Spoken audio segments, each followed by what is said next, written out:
In the year 2847, humanity had spread across 1,000 worlds, but even among the stars, some souls carried wounds too deep for any planet to heal. The Restless Wanderer was not like other vessels. It had no destination, no schedule, no arrival time. Passengers boarded seeking something money could not buy. Time itself. Time to heal. Time to forget. Time to simply exist while the universe drifted silently past the windows. Oliver Jones had been sitting in the observation deck for 6 days straight, watching nebulae paint the darkness in shades of violet and gold. The medical band on his wrist glowed a steady amber, monitoring his vitals, keeping him tethered to a seat the ship's AI had assigned based on algorithms he didn't understand. Something about light wavelengths and circadian rhythms, something about keeping him alive. He didn't particularly care about staying alive anymore, but his supervisor made the decision for him after finding him collapsed in a mining shaft on Proxima VI. Severe exhaustion, the doctors said. Possibly dying, they whispered when they thought he couldn't hear. So here he was, mandated rest on a ferry that went nowhere, watching the universe turn. The voice that shattered his meditation was sharp as broken glass. "You are in my seat, human servant. Get up." Oliver didn't turn immediately. He'd grown accustomed to the silence, the solitude. The intrusion felt almost violent. "I can't do that," he said quietly, his eyes still fixed on a binary system rotating slowly beyond the window. "Did you not hear me?" The voice drew closer, each word precisely enunciated with barely contained fury. "I said this is my seat. I have traveled 17 parsecs to board this vessel, and I will not be told what I can and cannot have by a human." Oliver finally turned his head and immediately understood he was dealing with something far beyond a simple territorial dispute. She stood nearly 7 feet tall, her scales shimmering like oil on water, deep purples that caught the starlight and scattered it into greens and blacks.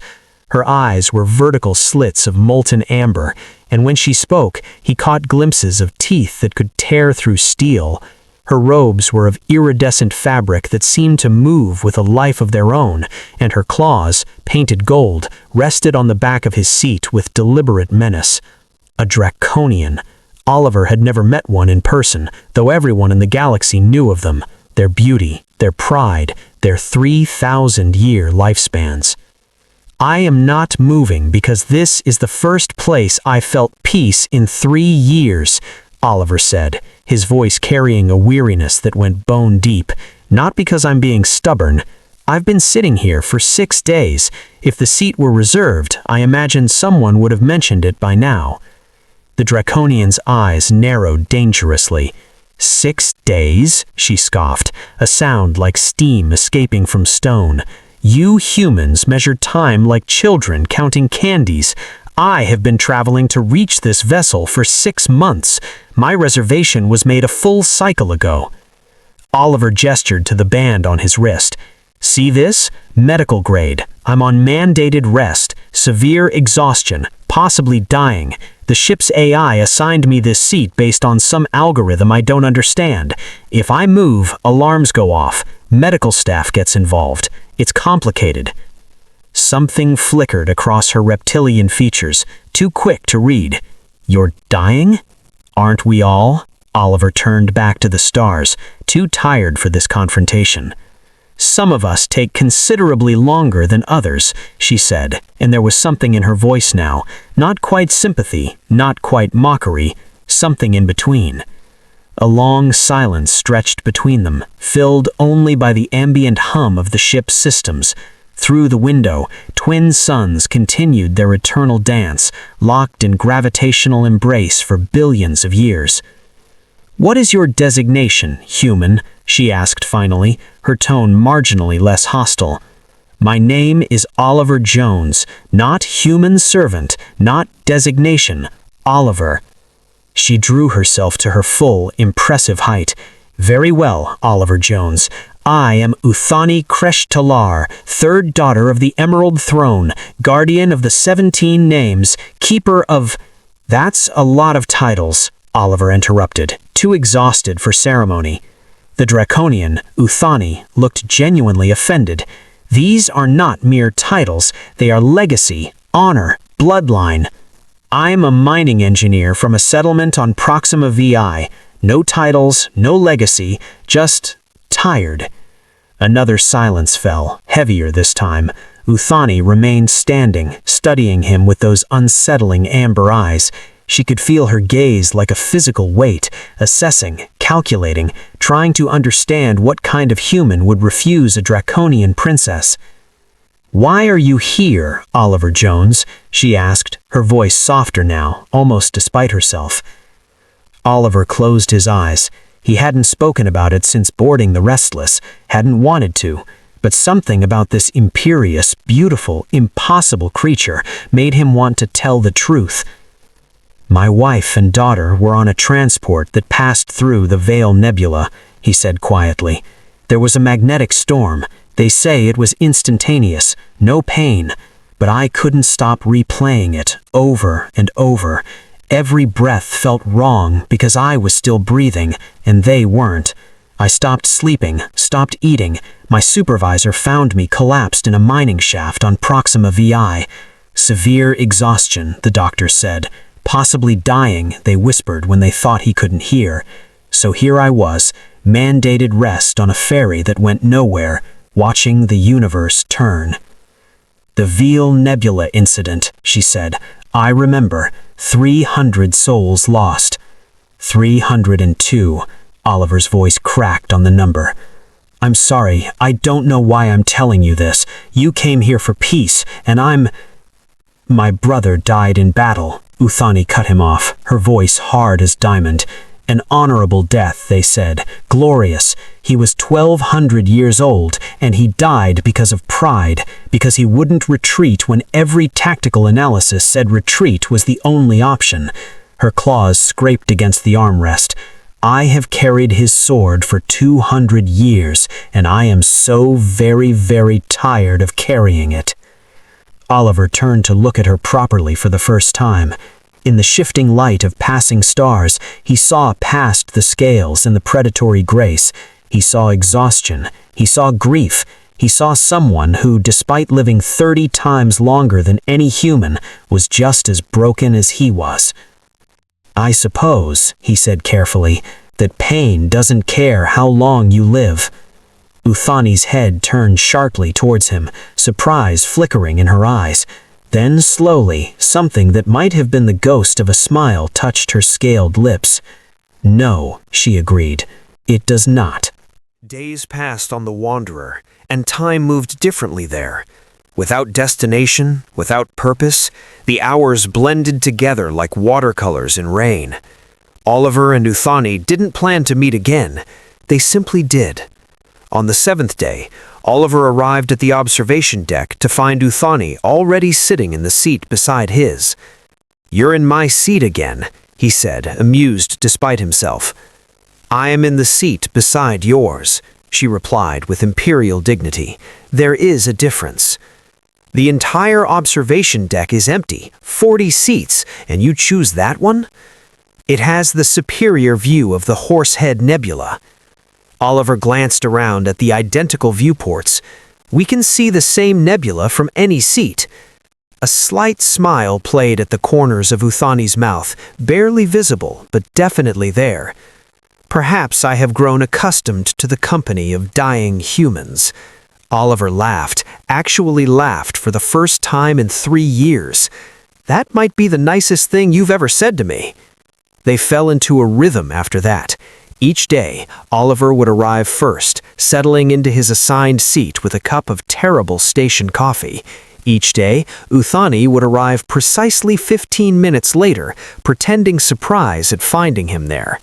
They would sit together and watch the universe unfold, speaking of everything except their wounds. Uthani told him about her homeworld, where trees sang during storm season, their root systems forming natural harmonic resonators that created symphonies across entire forests. Oliver told her about the red dust of Proxima VI, how it got into everything, your clothes, your food, your lungs, but how on clear nights you could see the Andromeda Galaxy with the naked eye like spilled sugar across velvet black. My daughter wanted to be a xenobotanist. She was 8. She had a journal full of drawings of plants from worlds she'd never visited. She made them up, said imagination was more important than taxonomy. Uthani was quiet for a long moment before speaking. My brother was named Kresh'thalar. He was brilliant, insufferable. He once spent 40 years perfecting a single poem. 40 years on one poem? When you live for 3,000 years, you can afford to be particular. Bitterness crept into her voice. Though he never got to finish it, his death saw to that.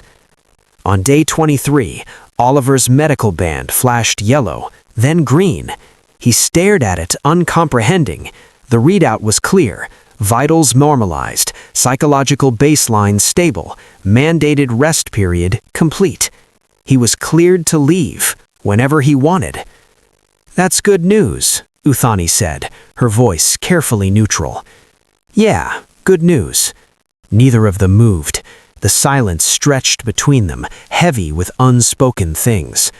Through the window, the Horsehead Nebula burned in shades of crimson and gold, ancient and unchanging. Will you leave? Uthani asked finally.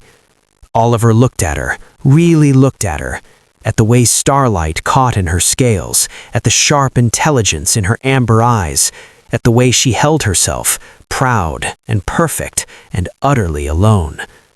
I don't know, he said honestly. Will you? I paid for 6 months' passage, she replied, not meeting his eyes. It would be wasteful to depart early. Very practical. We Draconians are nothing if not practical. Is that why you've been sitting in the same seat for 3 weeks? Practicality? Uthani's head snapped toward him, defensive. The view is optimal from this location, as I have stated. Uthani. It was the first time he'd said her name without her title. She went very still. Yes? Her voice was barely above a whisper. I think I'd like to stay a little longer. A long moment passed. Then Uthani said, so softly he almost missed it, the Wanderer is scheduled to pass through the crystal fields in 2 weeks. Binary asteroids, frozen water and mineral deposits. They say it's the most beautiful sight in this sector. I've never seen it. Neither have I. She finally met his eyes. Perhaps we could view it together. Oliver felt something shift in his chest, like tectonic plates finally settling after an earthquake. I'd like that. 2 months became 4. The other passengers drifted in and out of the Wanderer, staying days or weeks before departing healed or at least whole enough to face the universe again. But Oliver and Uthani remained, orbiting each other like binary stars, drawn together by forces neither fully understood. They learned each other in small increments. Oliver discovered that Uthani had a wicked sense of humor hidden beneath her imperial bearing, that she found human idioms endlessly confusing and hilarious in equal measure. Uthani learned that Oliver had a gift for finding joy in small things, the way light refracted through ice crystals, the specific scent of recycled air after the filters were changed, the mathematical beauty of orbital mechanics. The Third Galactic Council, Uthani told him one day, her eyes bright with suppressed laughter, was nearly dissolved because no one could agree on what constituted a sandwich. Oliver stared at her. You cannot be serious. I am entirely serious. The Betelgeuse delegation insisted that any food item consumed by hand was a sandwich. The Andromedans argued that structural integrity was paramount, 2 distinct layers with filling between. The humans, naturally, declared that anything could be a sandwich if you believed hard enough. Oliver burst out laughing. That does sound like us. It took 3 months to reach a compromise. Uthani's expression grew distant. That was 1,200 years ago. I was barely 200, fresh from the academy. I thought I would change the galaxy. What happened? I learned that galaxies don't change. Only people do, and even then, slowly. On day 91, the Wanderer passed through the crystal fields, and every passenger gathered in the observation deck to witness it. The ship glided between frozen asteroids that caught and refracted the light of a nearby blue giant, transforming the darkness of space into a cathedral of fractured rainbows. It was breathtaking, a cosmic display of such beauty that several passengers wept openly. But Oliver and Uthani barely noticed. They sat in their seats, watching each other instead of the spectacle around them, and the air between them crackled with everything they hadn't said. Oliver, Uthani's voice was barely audible over the gasps and exclamations of other passengers. Yeah? I am 3,247 years old. The words came out in a rush, as if she'd been holding them back for weeks. I have witnessed the birth of stars and the death of civilizations. I have loved before, twice. Both times I outlived them. Uthani, you are human, she pressed on, desperate now. You will live, what, perhaps 90 years? 100 if you're fortunate. To me, that is, it's nothing, a blink, a breath. And yet I find myself counting the days until you arrive. I find myself disappointed when you're late by even a minute. I find myself terrified that one morning you will simply not come. Oliver reached out and took her hand. It was the first time they'd touched. Her skin was warm, warmer than he had expected, like sun-baked stone. Her claws were sharp against his palm, but she was careful, so careful not to hurt him. I'm scared too, he said. You are not scared. Uthani's voice trembled. You are human. You live your brief lives with such intensity because you have no choice. But I will watch you age, watch you slow, watch the light in your eyes dim year by year while I remain unchanged. And when you're gone, I will have another 3,000 years to remember you. Then we make the time count, however long or short it is. That's not... Uthani broke off, struggling. You don't understand. I am Draconian. We do not engage in fleeting things. When we love with the weight of millennia. It is not gentle. It is not kind. It is consuming. Oliver squeezed her hand, feeling the ridges of her scales against his skin. Around them, the crystal fields blazed with impossible light, but he only saw her. Then consume me, Oliver said firmly.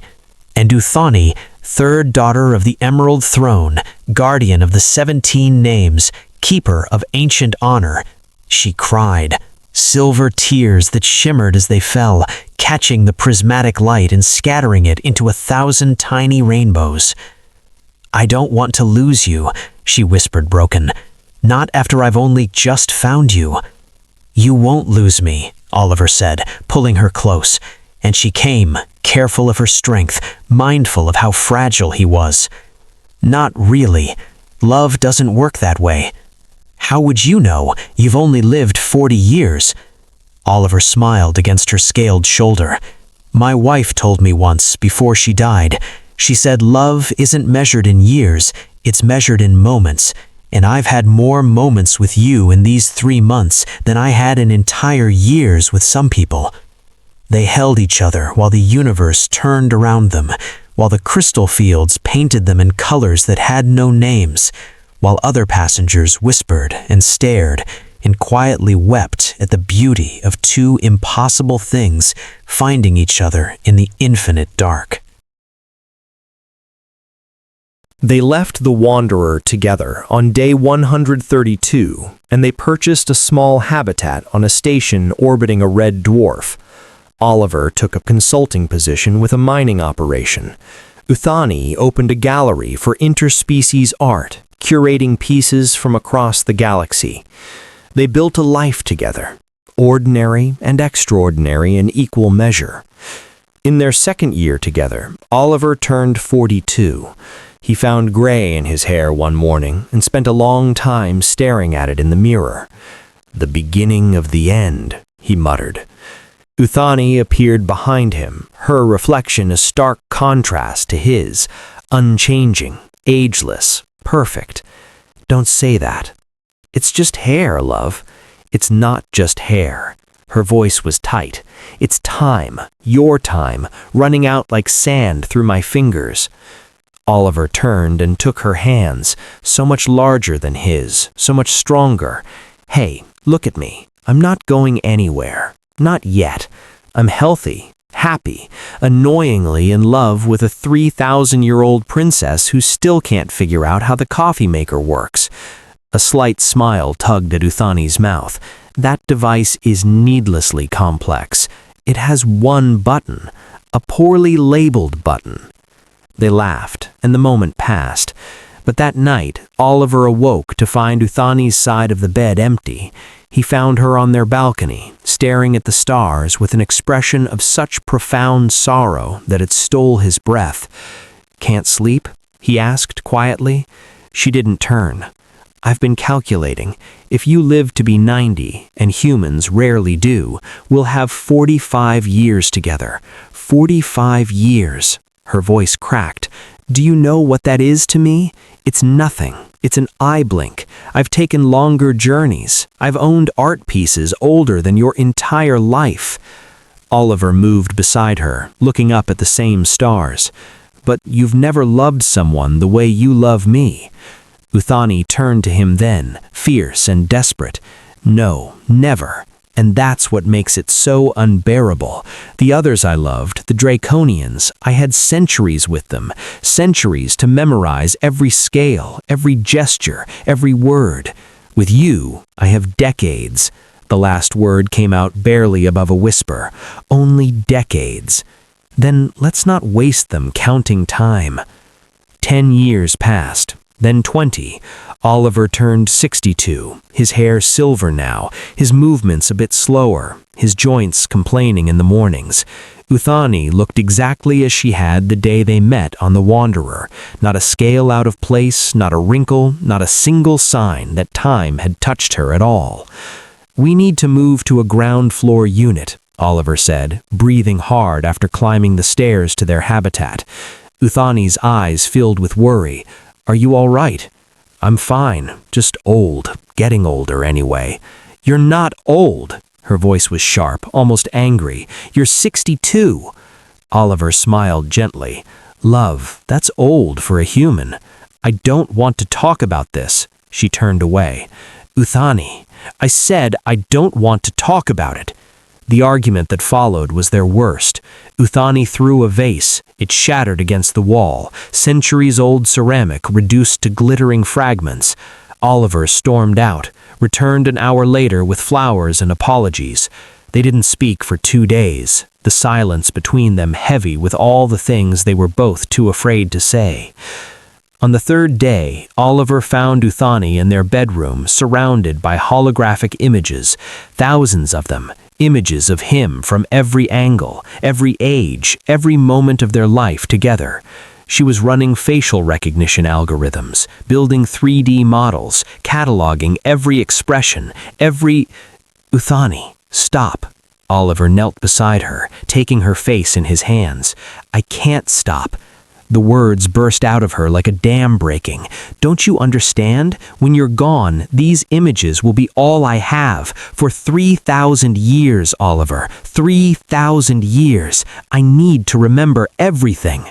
"You'll remember," Oliver said firmly. "Not because of algorithms or images. You'll remember because we're living, right now, this moment. This is what you'll carry." Uthani collapsed against him, sobbing. "It's not enough. It'll never be enough." Oliver held her while she cried, this ancient, powerful being reduced to raw grief in his arms. "I know," he whispered. "God, I know." Oliver turned 70, then 75. He retired from consulting, and they traveled together, slowly now, accommodating his limitations. They revisited the Wanderer, sitting in those same seats, watching the stars drift by like old friends. "Do you remember what I said to you?" Uthani asked one day, her hand wrapped around his. "The first time we met?" Oliver smiled. "You are in my seat, human servant. Get up." Uthani covered her face with her free hand. "I was insufferable." "You were grieving." "I was rude." "You were perfect." On their 35th anniversary, Oliver was 77. His mind was still sharp, his laugh still warm, but his body betrayed him more with each passing day. Uthani hadn't aged a single moment. "I've been thinking," Oliver said one evening, sitting in their living room while rain pattered against the windows. Uthani looked up from her painting, immediately alert. "About what?" "About after." "No," her voice went hard. "We're not having this conversation." "Uthani." "I said no." She stood, agitated, her tail lashing. "We're not discussing your death while you're still alive, while you're still here, still mine. Because I need to know you'll be okay." Uthani laughed, bitter and broken. "Okay? Okay. Oliver, I will live for another 3,000 years carrying the weight of losing you. I will be many things, but okay will not be one of them."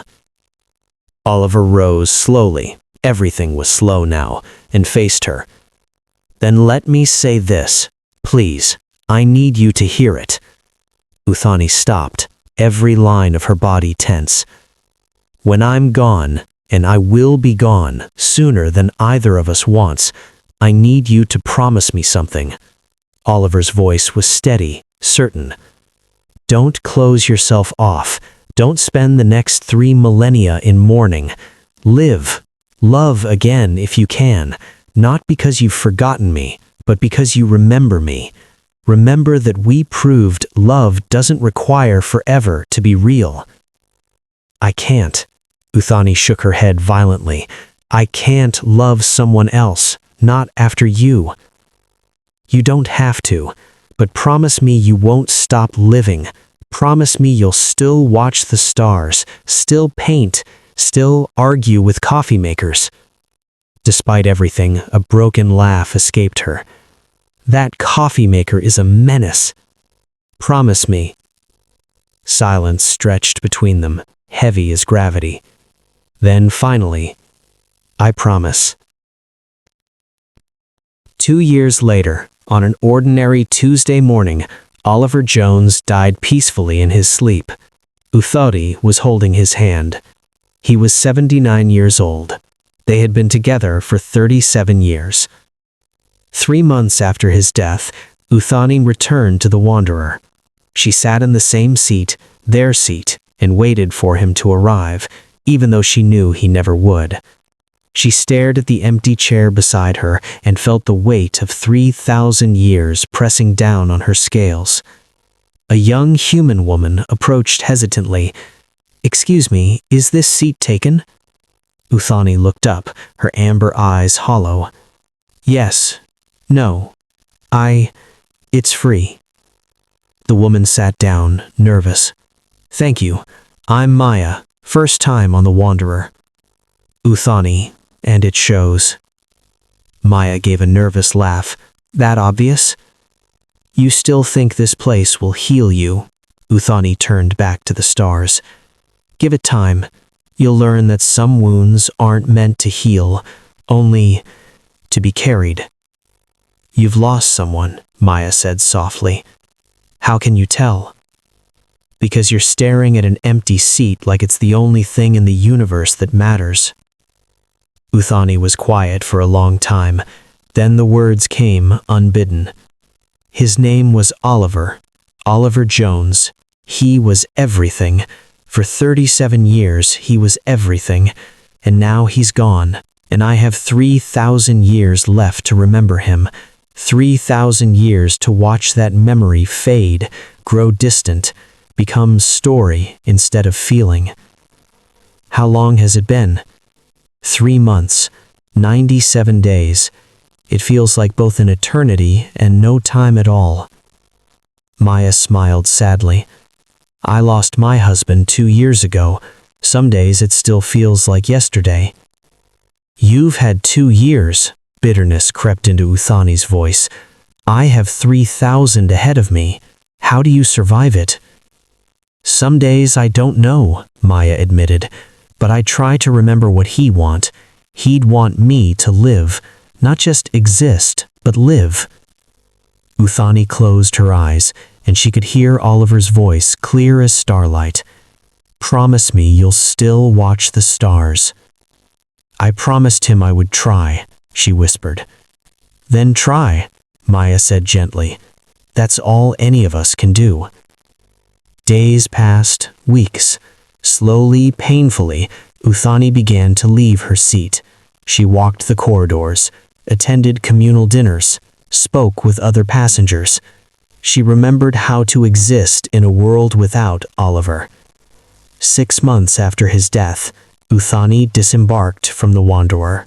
100 years later, Uthani stood in her gallery on a station orbiting a yellow star much like humanity's ancient sun.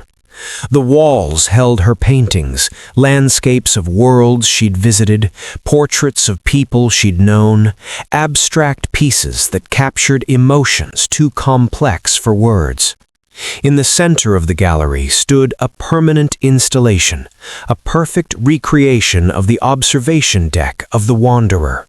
2 seats, a window displaying an eternal loop of the crystal fields in their moment of prismatic beauty. A plaque beneath read, "For Oliver Jones, who taught me that love is measured in moments, not millennia. 2809, 2888. A visitor approached, studying the installation with curiosity. "People must ask you why you keep this here, in the center of everything, a memorial to someone who died a century ago." Uthani turned to the visitor, her scales still shimmering purple and green, unchanged by the passing years. "They do ask, often." "Why do you?" Uthani moved to the installation, running one clawed hand along the back of a chair. "Because he was right. He told me once that love doesn't work by the counting of years. It works by the weight of moments. And our moments," she paused, remembering, "our moments weighed more than all my centuries combined." "Do you still miss him?" A smile touched Uthani's lips, sad and sweet and genuine. "Every single day. I will miss him every day for the next 3,000 years. But that's all right. Missing him means he mattered, means what we had was real." "That must be lonely." "Yes," Uthani agreed, "but it's the price of love when you're someone like me. When you live as long as I will, you learn that everything is temporary. Every star will eventually burn out. Every world will eventually grow cold. But the fact that they burn at all, that's the miracle. Oliver burned so bright in his brief time, and I was fortunate enough to stand in his light." The visitor left. Uthani stood alone in her gallery, surrounded by lifetimes of art and memory. She was 3,347 years old now. She had loved twice more since Oliver, though neither with quite the same intensity. She'd traveled to the edge of the galaxy and back. She'd seen wonders that would make gods weep. But on quiet nights, she still returned to her home, still sat by the window, still looked up at the stars, and remembered a mining engineer from Proxima VI who taught her that forever isn't measured in years. "I kept my promise, Oliver," she said to the empty room, to the stars, to a ghost a century gone. "I'm still living, still watching the stars, still arguing with coffee makers." A soft laugh. "You'd be insufferably smug about being right." And in the silence that followed, if you listened closely enough, you might hear it. Not a voice exactly, but something like memory made audible. Something that sounded like, "I love you too." Uthani closed her eyes. I know. The restless wanderer still sails through the void, carrying the wounded and the weary. Its observation deck still offers views of nebulae and crystal fields and the infinite dark between stars. And if you sit in a certain pair of seats near the front, you might feel something, a warmth, a presence, the echo of two souls who found each other when they needed it most. Some say it's just recycled air and radiation from nearby stars, but those who know, those who've loved and lost and somehow found the courage to love again, they know better. They know that love leaves marks on the universe, marks that last long after we're gone, marks that say, I was here, I loved, I mattered. Oliver Jones and Uthani Kresh'thalar mattered. And the stars remember. 3,000 years is a long time, long enough to forget almost anything. But not this. Never this. Some loves are too bright to fade, even when measured against eternity. This is the story of Oliver Jones and Uthani Kresh'thalar, a human who lived 80 years, a Draconian who will live thousands more. Their love wasn't eternal. It didn't need to be. It was enough.